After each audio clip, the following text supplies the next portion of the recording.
यहां दो फिजिक्स वाले पॉइंट हैं।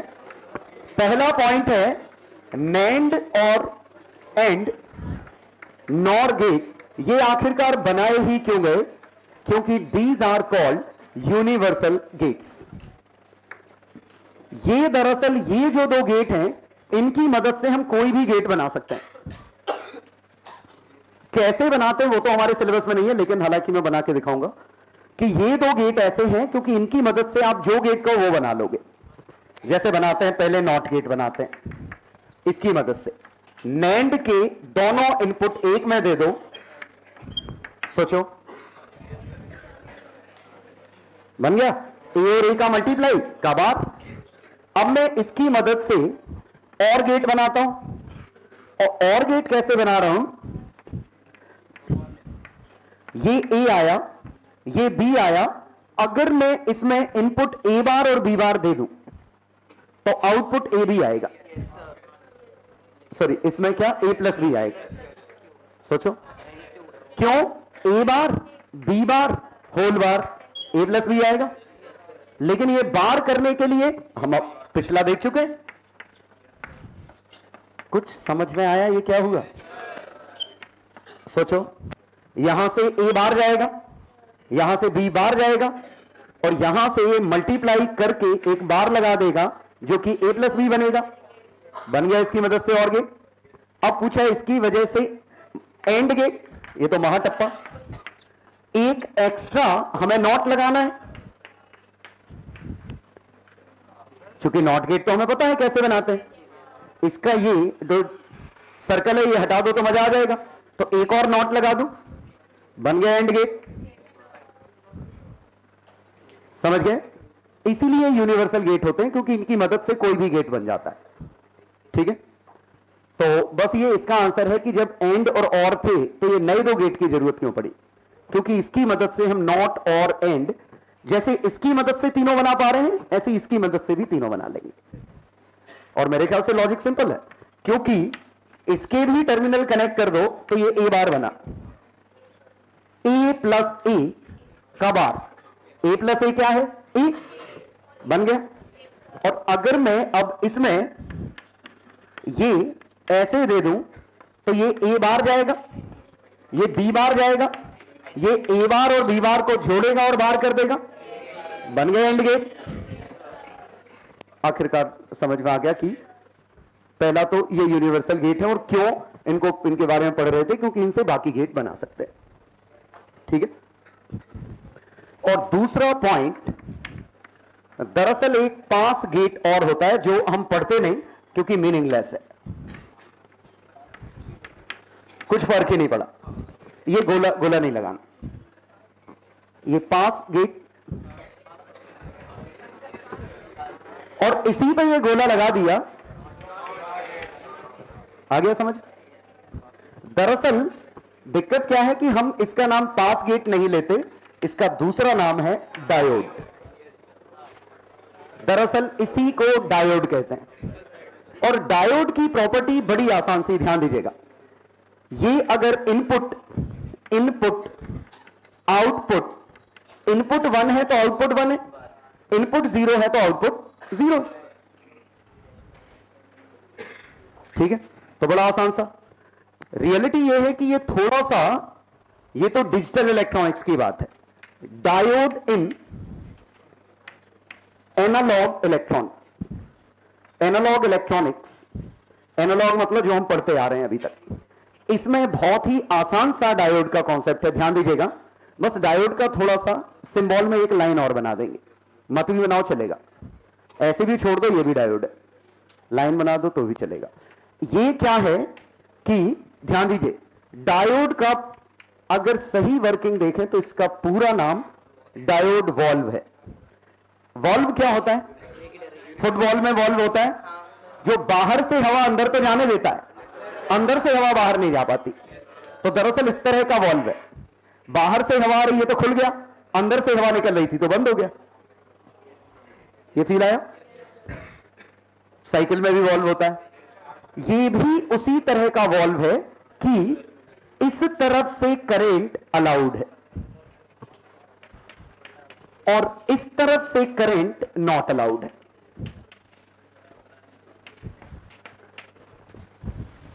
मतलब इसकी प्रॉपर्टी क्या है कि ये ऑफर्स इनफाइनाइट रेजिस्टेंस अगर आप ऐसा करंट भेजने की कोशिश करोगे तो, लेकिन ऑफर्स वेरी लो रेजिस्टेंस और आइडियली जीरो रेजिस्टेंस। ये इन दिस केस, इस वाले केस को हम फॉरवर्ड बायसिंग कहते हैं। ये हमारा रिवर्स बायस है। नाम समझ में आया? और बायस, क्योंकि ये पर्टिकुलर डायरेक्शन में बायस्ड है, ये बायस्ड है इस डायरेक्शन में फ्लो कराने के लिए। मतलब इसने कहा ऐसे फ्लो कराओगे तो मेरी तरफ से फ्री हो, ले जाओ, कोई दिक्कत नहीं, मैं कोई रेजिस्टेंस ऑफर नहीं करूंगा। और अगर आपने उल्टा फ्लो करने की कोशिश की तो फिर मैं ओपन सर्किट हूं। मतलब आइडियल केस में फॉरवर्ड में शॉर्ट सर्किट है, रिवर्स में ओपन सर्किट है। शायद इस एरो का मतलब अब समझ में आ गया होगा। एरो क्या रिप्रेजेंट करता है कि किस डायरेक्शन में करंट अलाउड है। अब जरा सोचिएगा, अच्छे से देखिएगा कि मान लो ये 6 वोल्ट होता, ये 9 वोल्ट होता, ये 1 ओम होता। ये 9 वोल्ट होता, ये 6 वोल्ट होता, ये 1 ओम होता। यहां से करंट कितना जाता? 3 एंपियर। यहां से करंट कितना जाता? पक्का समझ में आया? एक ही केस में कमिटमेंट फॉलो नहीं करूंगा, ये कि आपने मेरी बात मानी और मैंने अपना वादा पूरा नहीं किया। सिर्फ इसी केस में फॉल्स है, बाकी सभी केसेस में ट्रू है। पक्का समझ में आया? अब यहां पे एक और जरूरी चीज समझते हैं कि बताइए 3 ट्रू और 1 फॉल्स कब आता है? ट्रुथ टेबल में 3 ट्रू और 1 फॉल्स कब आता है? जब हम इंटरसेक्शन ले या यूनियन? क्योंकि इंटरसेक्शन लेते समय 3 फॉल्स 1 ट्रू आता है, यूनियन लेते समय 3 ट्रू 1 फॉल्स आता है। इसका मतलब मान लीजिए मैं इसका नेगेशन डिफाइन कर रहा होता, मान लो, तो ये आता फॉल्स ट्रू फॉल्स फॉल्स। अब ये ट्रू कब है? जब ये ट्रू है, ये फॉल्स है। अच्छे से ध्यान दीजिएगा, अब मैं क्या लिख रहा हूं। ये P intersection negation of Q लिखा है।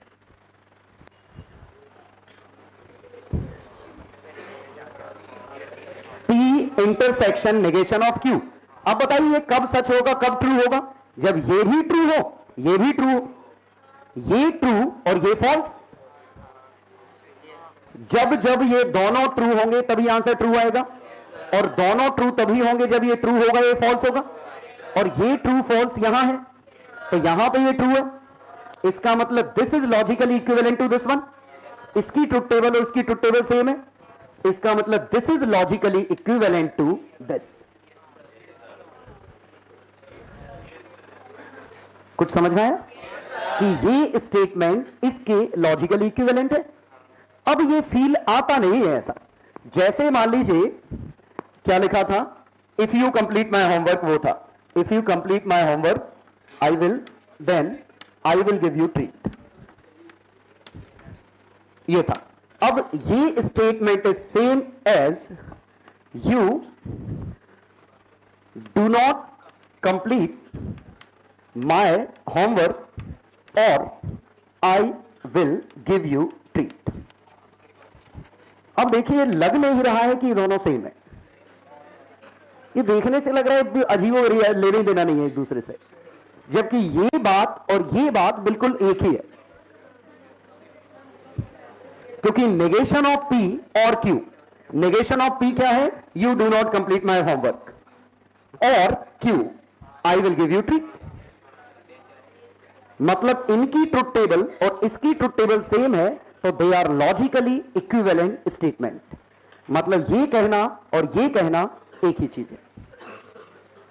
जरा मैं एक और लॉजिकली इक्विवेलेंट स्टेटमेंट लिखता हूं। If I will not give you treat then you do not complete homework. ये देखिए, अब ये मैंने तीसरा एक और कुछ लिख दिया। If I will not give you treat then you do not complete homework. देखने में बिल्कुल ही अजीब लग रहा है, लेकिन ये भी वही लिखा है जो ये है, जो ये है। अब ये तो मैथमेटिकली समझ में आ गया। जरा ये देखते हैं कि ये क्या है। तो हम क्या सोचते हैं इसको, देखिए इसको कन्वर्ट करें, क्या लिखा है, if I will not give you true, negation of Q implies P. यही लिखा है, negation of Q implies P, negation of P, sorry negation of P. समझ गए। अब इसका फॉर्मूला देखें तो P इंप्लाइज Q को ये लिखते हैं, तो इसको नेगेशन ऑफ Q लिखेंगे, यूनियन नेगेशन ऑफ P। अब जरा ये देखें, Q यूनियन, और ये तो आगे पीछे लिख सकता हूं, और ये चीज वही लिखी है जो ये है। अब ये प्रैक्टिकली फील आता नहीं है, लेकिन है, ये चीजें सेम है। और दरअसल इसको और इसको, these are contrapositive of each other. ये कॉन्ट्रा पॉजिटिव स्टेटमेंट है। कॉन्ट्रा पॉजिटिव क्या होता है, ऑर्डर भी बदल दो और दोनों का साइन भी बदल दो, ऑर्डर भी बदल दो और साइन भी बदल दो, तो वापस से वही स्टेटमेंट मिल जाएगा। लगेगा नहीं, लेकिन मिल जाएगा वही। आप ऐसे लॉजिकली पढ़ के अंग्रेजी से अंदाज नहीं लगा सकते इसमें कि ये और वो सेम लिखा था। यही मैं कह रहा था कि जो सबसे पहले कि वो लॉजिकली हर चीज फील हो जाए, ये जरूरी नहीं, हालांकि है सेम। पहली बार पढ़ रहे हो तो पक्का फील नहीं होगा, और मैं चाह भी नहीं रहा हूं फील करो। याद कर लो कि P इंप्लाइज Q को क्या लिखते हैं। ठीक है, करते करते आपको अपने आप समझ में आ जाएगा, बिल्कुल लॉजिकल चीज लिखी है। हाँ बोलो, क्या, कौन सी? अब वो बहुत दूर है, उतनी दूर कौन जाएगा? अरे ये चीज यहां लिखी है, ये समझ में आई लाइन की नहीं? यही नहीं आई होगी शायद, क्योंकि P और Q उल्टे हैं और अपोजिट साइन है। मैं ये प्रूव करने की कोशिश कर रहा हूं कि ये और ये चीज सेम है, ये और ये चीज सेम है। मैं ये बता रहा हूं कि दे आर लॉजिकली इक्विवेलेंट। तो मैंने क्या किया, नेगेशन ऑफ Q फॉर्मूला लगाया कि इस फॉर्मूले में P इंप्लाइज Q का आंसर ये, तो P की जगह क्या लिखा है, नेगेशन ऑफ Q, तो नेगेशन ऑफ Q लिख दिया। Q की जगह क्या लिखा है, negation of P, as it is छाप दिया। अब दो नेगेशन मतलब कट गया Q, ये इसको पलट के लिख दिया ये, और ये चीज वापस से वही लिखी थी, छाप दी। क्या? अरे यार, A यूनियन B और B यूनियन A एक ही चीज होती है ना, पलट सकते हैं। यूनियन और इंटरसेक्शन दोनों ही कम्यूटेटिव होते हैं। ठीक है, ठीक है। तो यहां हम, आप इसकी जगह ट्रुथ टेबल भी बना सकते थे। जैसे मैं, एक मिनट, मान लो नहीं आता समझ में, मैं ट्रुथ टेबल बना के दिखा देता हूं। नेगेशन ऑफ Q लिखूं, नेगेशन ऑफ P लिखूं, अच्छे से देखिएगा। Negation of Q, false true false true, negation of P, false false true true. ये negation of Q implies negation of P लिख सकता हूं। अगर ये फॉल्स है तो आंसर पक्का ट्रू, ये ट्रू ये फॉल्स, कमिटमेंट फॉलो नहीं किया, फॉल्स फर्क नहीं पड़ता, कमिटमेंट फॉलो किया। ये ट्रुथ टेबल और ये ट्रुथ टेबल बिल्कुल सेम है। इसका मतलब दोनों लॉजिकली इक्विवेलेंट हैं, दोनों एक ही बात कह रहे हैं। अब बस ये समझने की कोशिश करिए, लॉजिकली ये लॉजिकली फील नहीं होता, ये आपको लिखना पड़ता है। ठीक है, इसका मतलब ये हमारा P, if P then Q, ये चीज इसके बराबर है, और यही, इसी को हम P इंप्लाइज Q भी लिख सकते हैं, P इंप्लाइज Q भी लिख सकते हैं। और अब इसमें देखिएगा, देखें P Q, इसको हम, ये एक्चुअली इकलौती चीज जो आपको याद रखनी है इसमें, क्योंकि अगर आपने यूनियन इंटरसेक्शन में कन्वर्ट कर लिया तो क्वेश्चन टप्पा हो गया। फिर तो आपका पिछले ही हो गए क्वेश्चन। बस आपको यह समझना है कि इसके बराबर है। और इसी में अब देखिए P implies Q is same as negation of Q implies negation of P, और this is called contrapositive। और अब जरा देखिएगा तीसरा याद दिलाता हूं, P implies Q, Q implies P, ये नहीं होता। P implies Q doesn't imply that Q implies P, और इसे कन्वर्स कहते हैं। अब याद करिए, but converse is not true. ठीक है, आ गया समझ में? But converse is not true, तो इनमें हम वही तो कहते हैं कि इस तरफ से उस तरफ तो सही है, उल्टा जाओगे तो सही नहीं है। ठीक है, जैसे every prime number is of form 6n+1, but converse is not true. ये हर प्राइम नंबर इस फॉर्म का होता है, लेकिन हर इस फॉर्म का नंबर प्राइम होता है, ये सही नहीं। ठीक है,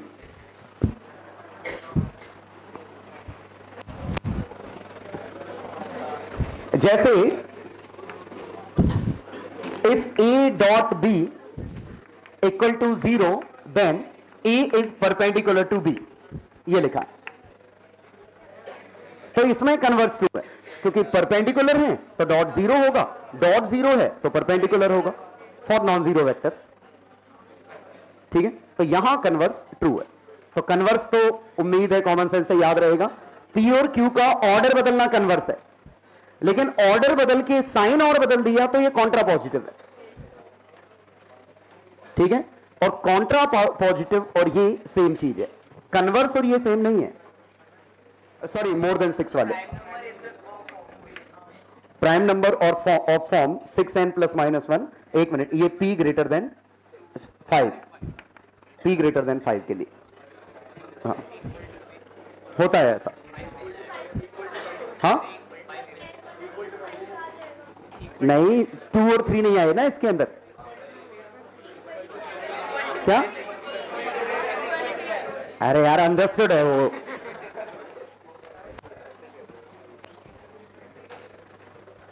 ठीक है, तो कन्वर्स मतलब ऑर्डर बदलना, कंट्रा पॉजिटिव मतलब ऑर्डर बदलने के बाद साइन बदलना, और ये चीज और ये तीनों सेम है। और चौथा पॉइंट अब शायद समझ में आ गया होगा, negation of P implies Q। अब मुझे इसका नेगेशन करना है, तो नेगेशन हम डायरेक्ट नहीं कर सकते। इवन इसका नेगेशन जो हम लिखते, हम करते ही इसको नेगेशन ऑफ P और Q, इसको लिखते P एंड नॉट Q।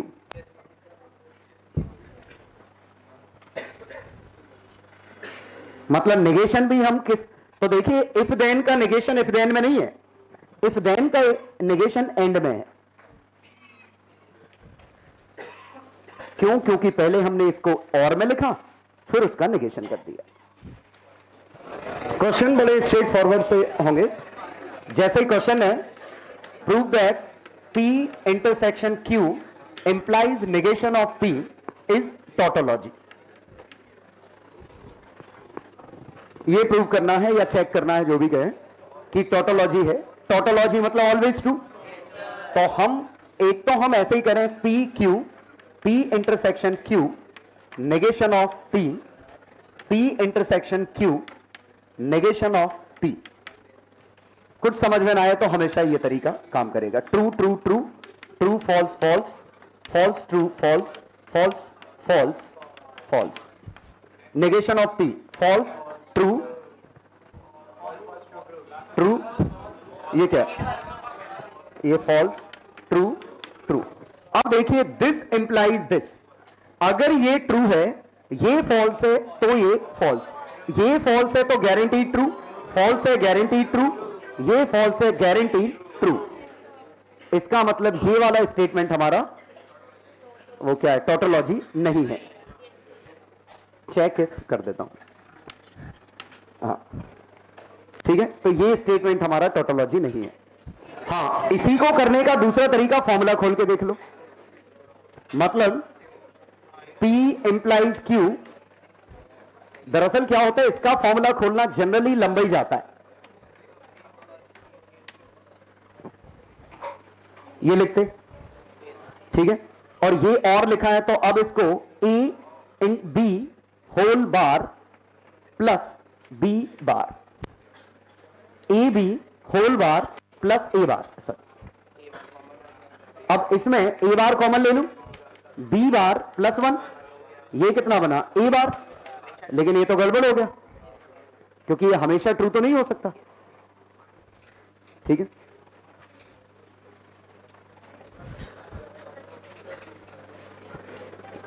लेकिन ये ए बार कुछ गड़बड़ क्यों हो रहा है? यहां पे ये सही लिखा, सब सही लिखा। यहां आया दिस नेगेशन और नेगेशन ऑफ पी, तो ये A B whole bar plus A bar, इसमें से कैसे कॉमन आ गया? ये इसमें से कॉमन नहीं आया, ए बार plus B bar plus A बार, वो गलत लिखा था, ए बार प्लस बी बार। समझ गए, इसमें से ए बार कॉमन नहीं आएगा। ठीक है, ऐसे होना था, तभी गड़बड़ हो रहा था, क्योंकि ट्रुथ टेबल मैच नहीं कर रही थी। फाइनली ए बार की ट्रुथ टेबल में 2 ट्रू 2 फॉल्स आने चाहिए, अब बिल्कुल सही है। अब ए बार प्लस बी बार की ट्रुथ टेबल बनाते तो यही पी बार यूनियन क्यू ये लिखा है, तो P bar union Q false, बाकी सब ट्रू। देखो सेम है,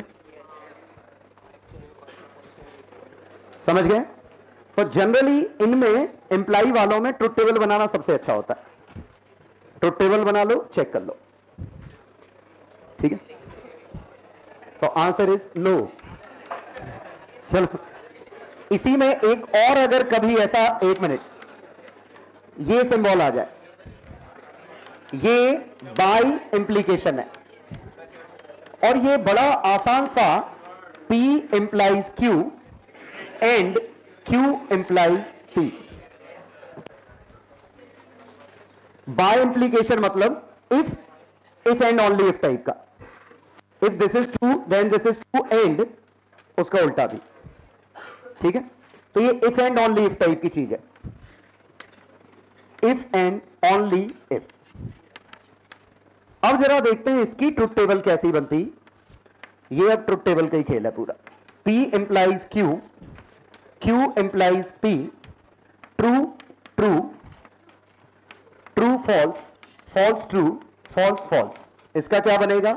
ट्रू फॉल्स ट्रू ट्रू। और Q implies true, Q implies true false true. लेकिन ये इन दोनों की एंडिंग है, इन दोनों की एंडिंग, ट्रू और ट्रू का एंडिंग ट्रू, ट्रू और फॉल्स। तो देखिए बाई इंप्लीकेशन कब ट्रू है? जब या तो दोनों ट्रू है या दोनों फॉल्स है। और बात बिल्कुल सही है, अगर दोनों ट्रू हैं तो मैंने इस तरफ से भी कमिटमेंट निभाया, उस तरफ से भी कमिटमेंट निभाया। लेकिन अगर दोनों फॉल्स हैं तो इस तरफ की भी कंडीशन गलत हो गई, उस तरफ की भी गलत हो गई। ये भी गलत है तो फर्क नहीं पड़ता यहां क्या लिखा है, ये भी गलत है तो फर्क नहीं पड़ता यहां क्या लिखा है। लेकिन जरा सोचिए टी और एफ होता तो इस तरफ से स्टेटमेंट रॉन्ग होता, उस तरफ से स्टेटमेंट राइट होता। इस तरफ से कंडीशन ट्रू हो गई, कमिटमेंट फॉलो नहीं किया, उस तरफ से कंडीशन ही फॉल्स है तो फर्क ही नहीं पड़ा। तो शायद समझ गए कि इन दो में तो गड़बड़ हो नहीं था, इन दो में सही जाना था। पक्का समझ गए? इसका मतलब या तो बोथ आर ट्रू या बोथ आर फॉल्स। जैसे बड़ा अच्छा क्वेश्चन था ये, Suman is brilliant and dishonest if and only if, if and only if Suman is rich. अब देखिए ब्रिलियंट का स्टेटमेंट P, डिसऑनेस्ट का Q, इसका R। तो बताओ ये मैथमेटिकली क्या लिखा है? P इंटरसेक्शन Q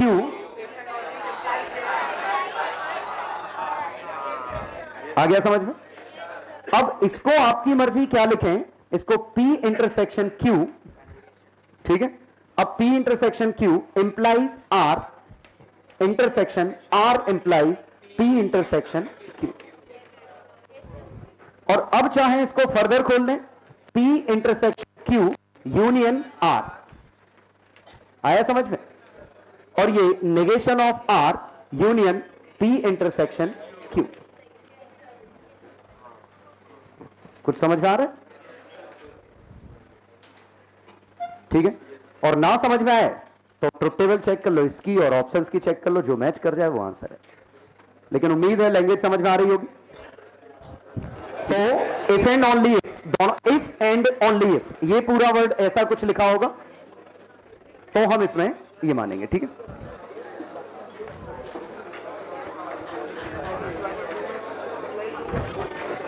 चलो खत्म हो गया। लो तो last question, if I get a job then I will open a school. एक मिनट, ये P इंप्लाइज Q है, तो पहला इसका नेगेशन, कन्वर्स, कॉन्ट्रापॉजिटिव। चलो, और इसका इक्विवेलेंट एक और, इसका इक्विवेलेंट रिलेशन क्या होगा? इक्विवेलेंट लिखेंगे तो इसमें I do not get job and sorry और I will not will open school. आ गया समझ में? इक्विवेलेंट मतलब ये P इंप्लाइज Q था, तो लास्ट क्या लिखा है? नेगेशन ऑफ P और Q। नेगेशन सॉरी, ये इक्विवेलेंट, नेगेशन क्या आएगा इसका? P and not Q। I get a job and या बट, एंड या बट भी लिख सकते हैं, but I will not open school. और ये बिल्कुल अब लॉजिकली समझ में आएगा कि सही बात है। एक ही केस में मैं अपना कमिटमेंट फॉलो नहीं कर रहा हूं कि मुझे जॉब मिल गई और मैंने स्कूल नहीं खोला, क्योंकि पहले क्या कहा था? जॉब मिली तो स्कूल खोलूंगा। तो मिल जाए और खोल लो, सही बात है।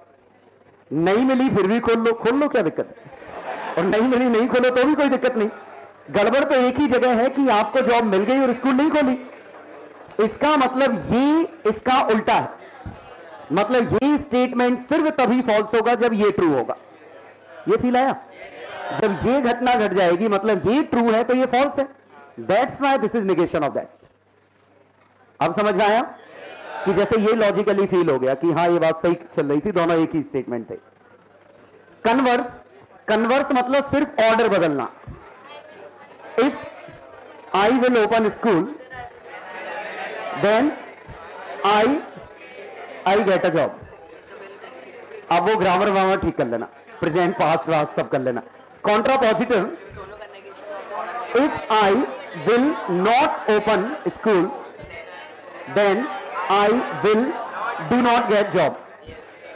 गेट जॉब, ये आ गया समझ, पक्का आ गया समझ में? क्वेश्चन स्ट्रेट फॉरवर्ड ऐसे आते हैं कि स्टेटमेंट अंग्रेजी लिखी होती है, फिर पूछा होता है उसका कन्वर्स क्या है या उसका नेगेशन क्या है। जनरली नेगेशन वाले क्वेश्चन पूछे जाते हैं। तो डी मॉर्गन्स लॉ, दो ही चीजें याद रखने वाली हैं, एक डी मॉर्गन्स लॉ है और एक इंप्लाइज को क्या कहते हैं। क्योंकि बाई इंप्लाइज तो समझ में आता है, दोनों का इंटरसेक्शन है, P इस तरफ Q इस तरफ, इंटरसेक्शन ले लो, बाई इंप्लाइज। आ गया समझ में?